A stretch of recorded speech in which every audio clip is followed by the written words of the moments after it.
ঢাকা বিশ্ববিদ্যালয় খ ইউনিট বা বি ইউনিট যারা মানবিক শাখা থেকে এইচএসসি পরীক্ষা দিয়েছো তাদের জন্য অসাধারণ একটা সুযোগ ঢাকা বিশ্ববিদ্যালয়ে ভর্তি হয়ে যাওয়ার জন্য এই ইউনিটটি।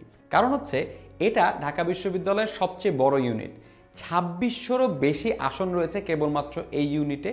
মানবিক শাখা থেকে তুমি যদি এইচএসসি দিয়ে থাকো তাহলে তুমি law, English, Bangla, economics, development studies, history অর্থাৎ আর্টস ফ্যাকাল্টি এবং সোশ্যাল সায়েন্স ফ্যাকাল্টি এই দুটো ফ্যাকাল্টিরই অসাধারণ কিছু সাবজেক্টে তুমি পড়তে পারবে। মোট 44টি বিষয়ে ভর্তি হবার সুযোগ এখানটাতে আছে এবং তুমি ঢাকা বিশ্ববিদ্যালয়ে এই 44টি বিষয়ে অনার্স ডিগ্রি কমপ্লিট করতে পারো। তবে এখানটাতে ভর্তি হবার আগে তোমাকে জেনে নিতে হবে যে এই ভর্তি পরীক্ষা দেবার জন্য যে ন্যূনতম যোগ্যতাটা দরকার সেটা তোমার আছে কিনা। এসএসসি এবং এইচএসসিতে উভয়ে প্রত্যেকটিতে আলাদা আলাদা করে 3 জিপিএ করে তোমাকে পেতে হবে। অর্থাৎ তুমি যদি জিপিএ 3-এর কম পাও কোনো একটি পরীক্ষায় এসএসসি বা এইচএসসিতে তাহলে তুমি এই পরীক্ষা দেওয়ার জন্য যোগ্য বলে বিবেচিত হবে না। আবার অন্যদিকে এই দুটোর যোগফল মিলে আবার জিপিএ 7-এর বেশি হতে হবে। অর্থাৎ তুমি উভয়টাতে যদি 3 পেয়ে যাও তাহলে তোমার যোগফল যদি 6 হয় সেক্ষেত্রেও কিন্তু তুমি এই পরীক্ষাটি দিতে পারবে না, তোমাকে মোট জিপিএ 7 পেতেই হবে। আমরা দেখে নেই যে মোট যে মূল্যায়ন রয়েছে সেই মোট মূল্যায়নটা কীরকম করে হবে। মোট 200 নম্বরের মূল্যায়ন তোমাকে করা হবে। এর মধ্যে 80 নম্বরের মূল্যায়ন হবে তোমার এসএসসি এবং এইচএসসির যে জিপিএ রয়েছে তার উপর ভিত্তি করে এবং 120 নম্বরের মূল্যায়ন হবে ভর্তি পরীক্ষার উপরে ভিত্তি করে। এবার চলো 80 নম্বরের মূল্যায়নটাকে ঠিক কীভাবে করে মাপা হচ্ছে সেটা একটু দেখে নিই। তোমার যে এসএসসির জিপিএ রয়েছে সেটাকে 6 দিয়ে গুণ করা হবে এবং তোমার যে এইচএসসির জিপিএ আছে সেটাকে 10 দ্বারা গুণ করা হবে। এবার ধরো তোমার এসএসসির জিপিএ 5 এবং তোমার এইচএসসির জিপিএও 5। এবার আমরা একটু গুণটা করে দেখি। এসএসসির জিপিএ 5 গুণন 6 সমান সমান 30 এবং এইচএসসির জিপিএ 5 গুণন 10 সমান সমান 50 অর্থাৎ 80। অর্থাৎ তোমার যদি এসএসসি এইচএসসি দুটোতেই জিপিএ 5 করে থাকে তাহলে তুমি 80-তে 80 পেয়ে যাবে। অন্যদিকে তোমার যে ভর্তি পরীক্ষা রয়েছে যেটাকে 1.5 ঘন্টার একটি পরীক্ষা তোমাকে দিতে হবে সেখানটাতে তোমাকে 75 নম্বরের এমসিকিউ পরীক্ষা দিতে হবে। মাল্টিপল চয়েস কোয়েশ্চেন থাকবে, একটা প্রশ্নের এগেনস্টে অনেকগুলো অপশন থাকবে, তোমাকে সঠিক উত্তরটি বাছাই করতে হবে এবং অন্যদিকে 45 নম্বরের লিখিত পরীক্ষা তোমাকে দিতে হবে। অর্থাৎ সর্বমোট 120 নম্বরের পরীক্ষা তোমাকে দিতে হচ্ছে। এই 120 এবং 80 এই দুটো মিলে 200 নম্বরের মূল্যায়ন তোমাকে করা হবে। এবার আমরা দেখে নিব যে এই কোন কোন বিষয়ে আমাদেরকে পরীক্ষা দিতে হবে। আমরা দেখতে পাচ্ছি সাধারণ জ্ঞান, ইংরেজি এবং বাংলা এই 3টি বিষয়ের উপরে আমাদেরকে এই ভর্তি পরীক্ষায় উত্তর করতে হবে। এবার চলো আমরা নম্বর বন্টনটা একটু দেখে নিই।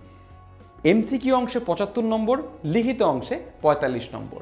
এর মধ্যে নম্বর বন্টনটা ঠিক কীভাবে করে হবে? এমসিকিউ অংশে বাংলায় 16টি প্রশ্ন করা হবে, প্রত্যেকটি প্রশ্নে 1.25 করে নম্বর থাকবে, টোটাল 20 নম্বরের উত্তর করতে হবে। ইংরেজি অংশে 16টি প্রশ্ন থাকবে, 1.25 করে এর প্রত্যেকটির নম্বর থাকবে এবং মোট 20 নম্বরের উত্তর করতে হবে। এবং সাধারণ জ্ঞান অর্থাৎ ইংরেজি অর্থাৎ আন্তর্জাতিক এবং জাতীয় উভয়ে মিলে 28টি প্রশ্ন থাকবে, প্রত্যেকটি প্রশ্নের জন্য 1.25 করে নম্বর থাকবে এবং 35 নম্বর টোটাল থাকবে। এই আমাদের 3 সাবজেক্ট মিলে কিন্তু 75 নম্বরের হিসাব মিলে গেল। মোট 60টি প্রশ্ন, 1.25 করে নম্বর, 75 নম্বরের মোট পরীক্ষা। এখানটাতে মনে রাখা দরকার যে প্রত্যেকটি ভুল উত্তরের জন্য কিন্তু তোমাকে 0.25 করে নম্বর কাটা হবে। অর্থাৎ প্রত্যেক 5টি ভুল উত্তরের জন্য একটি সঠিক উত্তর তোমার বাতিল হয়ে যাবে, বাদ হয়ে যাবে। এই গেল আমার এমসিকিউ এর হিসাব। এরপরে আসছে লিখিত। লিখিত অংশে বাংলায় 20 নম্বরের উত্তর করতে হবে এবং ইংরেজিতে 20 নম্বরের উত্তর করতে হবে। এই গেল আমার মোট 45। লক্ষণীয় বিষয় হচ্ছে যে সাধারণ জ্ঞানের কোনো লিখিত পরীক্ষা বি ইউনিটে নেই। আরও একটা ছোট্ট জিনিস তোমাদেরকে বলে দেওয়া দরকার, এই এমসিকিউ এবং লিখিত উভয় ক্ষেত্রে যারা ইংলিশ মিডিয়াম থেকে পরীক্ষা দিচ্ছ তারা বাংলার পরিবর্তে ইলেকটিভ ইংলিশ নামক একটি অ্যাডভান্সড ইংলিশ প্রশ্ন রয়েছে, তারা সেই প্রশ্নটির উত্তর করবে। তাদেরকে এই দুটো জায়গাতে বাংলা উত্তর করতে হবে না। এবার পাস নিয়ে একটু কথা বলা দরকার।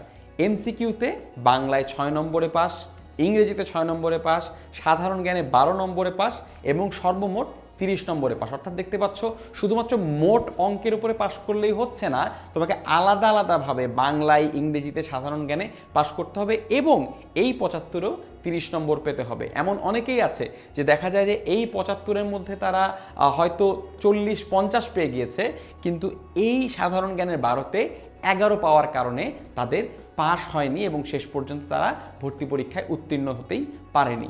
এখানটাতেই শেষ না, আমাদের যে লিখিত পরীক্ষা রয়েছে সেখানটা তো তোমাকে অবশ্যই 12 পেতে হবে। 45-এর মধ্যে কমপক্ষে 12 পেতে হবে, যদি সেটা পাও তবেই তুমি পাস করতে পারবে।